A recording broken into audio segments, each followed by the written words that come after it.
Good evening. This is Dr. Troy Fullerton with Bilingual Barrier Busters, and I've got a question for you tonight as well as hopefully an answer. How do you know if you're making progress if you're trying to acquire Spanish as a second language?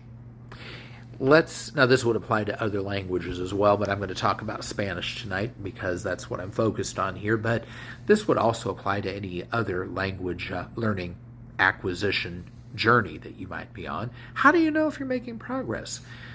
Do you go out and take standardized tests all the time? Do you take vocabulary tests and have them rated to see, what level they're on? Do you regularly take grammar tests? The answer to all these questions is probably no. That's probably not what you're doing. So how do you know if you're making progress? Well, there are a few benchmarks. During the course of your language acquisition journey, you probably picked some things up to read, and either A, couldn't read it, or B, maybe you could decipher the words, look things up, but you still couldn't make out what it said because you just weren't used to the way Spanish puts words together to derive meanings. But a few months later, you've gone back and picked it up again and realized, oh, I can figure this out now. Or not only do I know what the words mean, but I know what they're getting at. That's something you have to really experience in order to understand.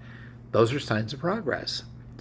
When you need to speak to somebody about something and you're not having to grapple for the words or leave long pauses anymore, or maybe I should say not as long as you used to, is not as hard, that's a sign of progress.